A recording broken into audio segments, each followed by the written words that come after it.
राधे राधे दोस्तों, आपका हमारे YouTube channel the learners let's learn together में स्वागत है। आप सभी को पता है कि हमने एक सीरीज स्टार्ट किया है जिसका नाम है complete chapter in one video. इस सीरीज़ में हम यूपी डीएलएड जिसका पूर्व नाम बीटीसी था उसके फर्स्ट सेमेस्टर का मैथ का सारा चैप्टर एक ही वीडियो में ख़त्म करने का निर्णय लिया है। इस सीरीज़ में अभी तक हमारी 2 क्लासें हो चुकी हैं। आज हमारी तीसरी क्लास है। पहला क्लास था हमारा संख्या तथा अंकों का ज्ञान, जिसमें हमने संख्या तथा संख्यांक के बारे में जाना, संख्या का अर्थ जाना, संख्याओं के प्रकार के बारे में जाना, स्थानीय मान जाना। दूसरा क्लास हमारा गुणा एवं भिन्न पर आधारित विभिन्न संक्रियाएँ थी, जिसके दौरान हमने गुणा कैसे करते हैं, भाग कैसे करते हैं, इन सब के बारे में जाना तथा भिन्न के बारे में जाना, भिन्न कितने प्रकार के होते हैं, इन सब का ज्ञान हमें प्राप्त हुआ। अब आगे आज हमारा तीसरा चैप्टर है जिसका नाम है दशमलव, अपवर्तक, अपवर्त, समापवर्तक, समापवर्त की संक्रियाएं।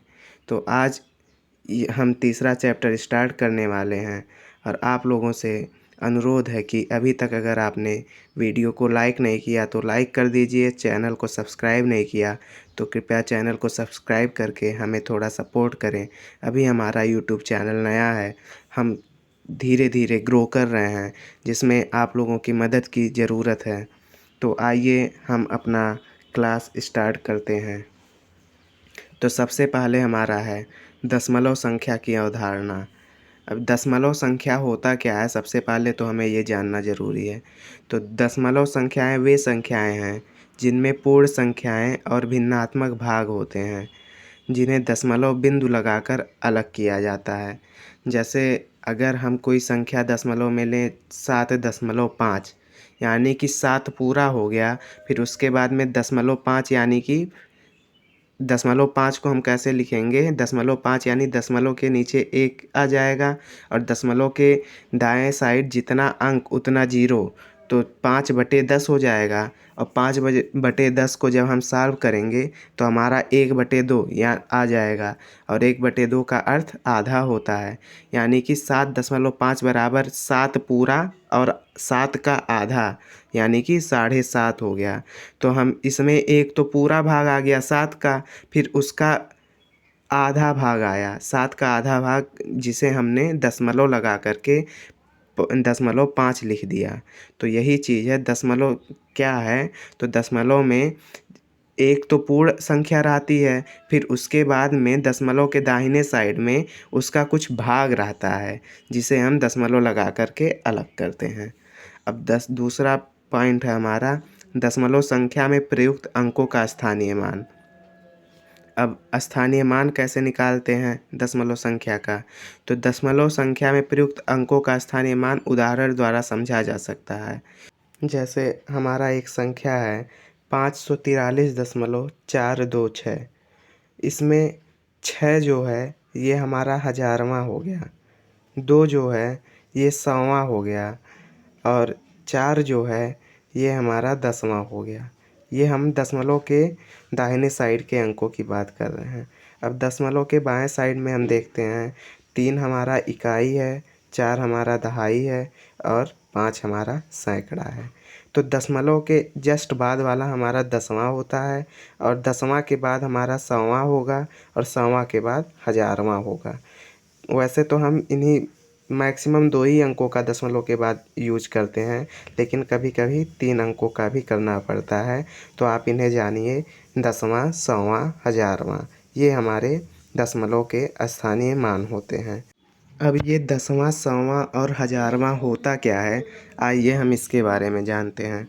तो 10वां यानी जो संख्या 10वां के स्थान पर होगी उस संख्या का 10वां भाग। जैसे कि 10वां के स्थान पर 4 है तो 4 का 10वां भाग। सौवां यानी जो संख्या 100वां के स्थान पर होगी उसका 100वां भाग, यानी कि जैसे 2 है 100वां के स्थान पर तो 2 का 100वां भाग। हजारवां यानी कि जो संख्या 1000 के स्थान पर है उसका हजारवां भाग। जैसे कि संख्या 6000 के स्थान पर है तो 1000 यानी कि 6 का हज़ारवां भाग। ये हो गया हमारा 10वां, 100वां, 1000वां। आइए आगे देखते हैं दशमलव संख्याओं की गणितीय संक्रियाएँ, mathematical operations of decimal number. तो सबसे पहले हमारा है जोड़, यानी कि एडिशन ऑफ डेसिमल नंबर। तो ये कैसे करते हैं एडिशन दशमलव नंबर का, आइए इसे जानते हैं। प्रत्येक दशमलव संख्या का दशमलव का एक सीध में होना चाहिए। जैसे कि दशमलव संख्या जहाँ पे दशमलव है उसी के नीचे दशमलव होना चाहिए। दूसरा है बाकी अंकों को यथास्थान रख देते हैं। फिर साधारण जोड़ की तरह अंकों को जोड़ते हैं। जोड़ने के बाद दशमलव को दशमलव के स्थान पर ही रखते हैं। जैसे 8.76 है, इसमें हमें जोड़ना है 7.54। तो दशमलव के नीचे ही दशमलव हम लिखे, फिर उसके बाद में जैसे अंक था वैसे लिख दिए। ठीक, अब 6 4 10 हो गया और 7 5 12, 12 में 1 जुड़ा 13 हो गया। फिर एक कैरी किए, दशमलव के नीचे दशमलव लगा दिए। 8 7 15 हो गया, 15 में 1 जोड़े 16, यानी कि 16.30। ये हमारा उत्तर हो गया। इसी प्रकार से हमें जोड़ करना था। तो आइए आगे हम इसका दशमलव संख्या का घटाना देखते हैं कि घटाना कैसे करते हैं। दशमलव संख्या का घटाना भी आसान है, इसे सामान्य घटाने की तरह ही करते हैं। इसमें भी बस वही बात ध्यान रखते हैं कि दशमलव एक सीध में हो और उसको सामान्य तरह से जैसे घटाते हैं वैसे घटा करके फिर दशमलव के नीचे ही दशमलव लगा देते हैं। जैसे एक उदाहरण है 7.45 ऋण 2.15। तो 5 में से 5 गया 0, 4 में से 1 गया 3 और 7 में से 2 गया 5 और दशमलव के नीचे हम दशमलव लगा दिए। उत्तर हो गया हमारा 5.30। ठीक, अब हमारा अगला दशमलव संख्याओं का गुणा करना है। दशमलव संख्या का गुणा जो है वो भी आसानी है, लेकिन किसी किसी को कन्फ्यूजन होता है, लेकिन आज के बाद हम आपके सारे डाउट को क्लियर कर देंगे। दशमलव संख्याओं का गुणा करना कैसे करते हैं, तो आइए हम इसे देखते हैं। दशमलव संख्याओं का गुणा करते समय कुछ बातों को ध्यान रखना चाहिए। तो आइए हम देखते हैं पहला क्या है। पहले संख्याओं को बिना दशमलव मानते हुए गुणा कर लेना चाहिए। फिर दोनों संख्याओं में दशमलव के दाहिनी ओर का अंक गिन लेना चाहिए। गुणनफल दाहिनी ओर से अंक गिन कर दशमलव लगा देना चाहिए। यानी कि सबसे पहले हमें बिना दशमलव, जैसे किसी संख्या में दशमलव की संख्या में गुणा करना है तो दशमलव आप भूल जाइए कि दशमलव कुछ है लगा है उसमें। सामान्य तरीके से गुणा कर लीजिए, फिर देखिए कि कितने अंक के बाद दशमलव है। अगर दशमलव एक अंक के बाद है तो उत्तर जो आएगा, गुणनफल जो आएगा दाहिनी तरफ से, उसे हम गिन करके गुणनफल लिख सकते हैं। जैसे कि एक संख्या यहाँ पे है 2.3 गुणे 0.2। तो इसको पहले बिना दशमलव के गुणा करते हैं। तो 2.3 यानी कि 23 हो जाएगा, 0.2 यानी कि 2 हो जाएगा। 23 दूनी 46 हो गया। ठीक, अब 2.3 में दाहिनी ओर से दशमलव का स्थान 1 है और 0.2 में भी दाहिनी ओर से दशमलव का स्थान 1 है, यानी कि एक स्थान वहाँ और एक स्थान नीचे, यानी कि 2 आ गया। यानी कि दाहिनी ओर से 2 अंक के बाद दशमलव लगा देंगे।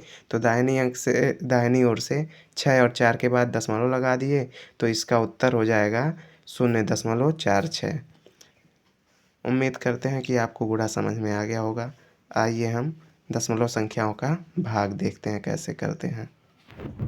तो दशमलव संख्या में भाग देते समय सर्वप्रथम अंश एवं हर को पूर्णांक में बदल लेते हैं। जैसे कि अगर वो दशमलव में है तो उसे पूर्णांक पूरा कर लेंगे। फिर दशमलव भिन्न को दशमलव बिंदु के बिना भाग देते हैं और भागफल में भाज्य के दशमलव के बाएं के अंक गिनकर दशमलव लगा देते हैं। तो आइए इसको हम उदाहरण से समझते हैं कि ये कैसे करते हैं। भाग देखने से पहले आप लोगों से अनुरोध था कि चैनल को सब्सक्राइब कर दें और वीडियो को अगर लाइक नहीं किए हों अभी तक तो लाइक कर दें। तो आइए हम उदाहरण से समझते हैं भाग कैसे करते हैं। जैसे एक संख्या है 0.72 जिसमें हमें 8 से भाग करना है। तो सबसे पहले हमें 0.72 को पूर्णांक में बदलना होगा और 0.72 को पूर्णांक में बदलने के लिए हमें 100 से गुणा करना पड़ेगा। चूँकि हम अंश में 100 से अगर गुणा करेंगे तो हमें हर में भी 100 से गुणा करना पड़ेगा। तो 0.72 में जब 100 से गुणा करेंगे तो ये 72 हो जाएगा और 8 में हम 100 से गुणा करेंगे तो 800 हो जाएगा। ये हो जाएगा हमारा 72, ऊपर और नीचे हो जाएगा 800। और जब हम इसे भाग करेंगे तो हमारा उत्तर आ जाएगा 0.09। चूँकि 800 है, 800 से हमें 72 में भाग करना है तो 0 बार जाएगा, दशमलव फिर उसके बाद में 0 आ जाएगा, फिर हम दशमलव बार ले जाएंगे, फिर 0 होगा, ये 720 हो जाएगा, फिर 0 बार ले जाएंगे, तब फिर यहाँ पे 0 हो जाएगा, ये 7200 होगा। तो 800 गुणे 9 करेंगे तो 7200 हो जाएगा। तो उत्तर हमारा आ जाएगा 0.09। उम्मीद करते हैं कि भाग आपको समझ में आ गया होगा। तो हमारा अगला टॉपिक है दशमलव संख्या को भिन्न में बदलना, यानी converting decimal numbers into fraction. तो आइए हम समझते हैं दशमलव को भिन्न में कैसे बदलते हैं। तो दशमलव संख्या को भिन्न में बदलने के लिए दशमलव भिन्न में से दशमलव को हटाकर हर में 1 लिखते हैं तथा दशमलव बिंदु के बाद जितने अंक होते हैं उतने शून्य 1 के बाद लगा देते हैं। जैसे 0.45 तथा 7.04 को भिन्न में बदलना है। तो 0.45 को भिन्न में बदलने के लिए हम दशमलव पहले यहाँ से हटा देंगे, ऊपर 45 हो जाएगा। फिर दशमलव के नीचे 1 लगा देंगे और दशमलव के बाद 2 अंक है तो 2 जीरो हम 1 के बाद लगा देंगे। तो हमारा हो जाएगा 45/100। और 45/100 को हम 5 से भाग करेंगे जब, तो 5 से 9 बार में 45 कट जाएगा और 5 से 20 बार में 100 कट जाएगा।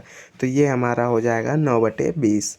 दूसरा उदाहरण है 7.04। तो 7.04 को पूर्णांक में बदलेंगे तो 704 हो जाएगा और यहाँ पे दशमलव के नीचे 1 और जितने अंक उतने शून्य। तो ये हो जाएगा हमारा 704/100। अब 704 में जब हम 100 से भाग देंगे तो हमारा 4 शेष बच जाएगा। तो ये हो जाएगा 7 सही 4/100। और 4/100 को जब हम काटेंगे 4 से तो 1/25 हो जाएगा, यानी कि हमारा उत्तर हो जाएगा 7 सही 1/25। तो उम्मीद करते हैं आपको दशमलव संख्या को भिन्न में बदलना आ गया होगा। तो आइए हम आगे देखते हैं अगला टॉपिक हमारा क्या है। हमारा अगला पॉइंट है अपवर्तक, यानी कि फैक्टर, जिसे हम विभाजक भी कहते हैं। तो अपवर्तक क्या होता है, आइए हम इसे जानते हैं। कोई संख्या जिन जिन संख्याओं को पूरी तरह विभाजित कर देती है अपवर्तक कहलाती है। जैसे कोई संख्या है तो वो जिस भी संख्या को विभाजित करेगी अपवर्तक कहलाती है। तो जैसे 7 संख्या 56 का अपवर्तक है, या 56 को 7 से विभाजित किया जा सकता है, ठीक है। तो 7 से 56 विभाजित हो जा रहा है तो 7 अपवर्तक है 56 का, ठीक। और एक बात हमेशा याद रखिएगा कि अपवर्तक हमेशा संख्या से छोटा या बराबर होता है। जैसे संख्या 56 का अपवर्तक 7 है तो संख्या 56 है अपवर्तक 7, तो संख्या 56 बड़ा है अपवर्तक 7 से, यही चीज़ बताया गया है। जैसे 10 का अपवर्तक क्या होगा, 10 का अपवर्तक 1 होगा, 2 होगा, 5 होगा, 10 होगा। तो ये सारे संख्या से छोटे हैं, ठीक है, और केवल 10 आपका 10 के बराबर है। 12 का अपवर्तक क्या होगा, तो 12 का अपवर्तक 1 हो जाएगा, 2 हो जाएगा, 3 हो जाएगा, 4 हो जाएगा, 6 हो जाएगा, 12 हो जाएगा। और देखिए संख्या 1 प्रत्येक संख्या का अपवर्तक होता है, ठीक। 1 से सारी संख्याएं विभाजित होती हैं, तो संख्या 1 प्रत्येक संख्या का अपवर्तक हो गया। प्रत्येक संख्या स्वयं की अपवर्तक होती है, यानी कि हर संख्या स्वयं से कटेगी तो वो स्वयं की अपवर्तक होगी, ठीक। अपवर्तक समझ में आ गया। तो आइए हम अपवर्त के बारे में जानते हैं कि अपवर्त क्या होता है। अपवर्त यानी कि गुणज, कॉमन फैक्टर। तो अपवर्त क्या होता है, किसी संख्या को किसी संख्या से गुणा करने पर प्राप्त परिणाम उसका अपवर्तक होता है, ठीक है।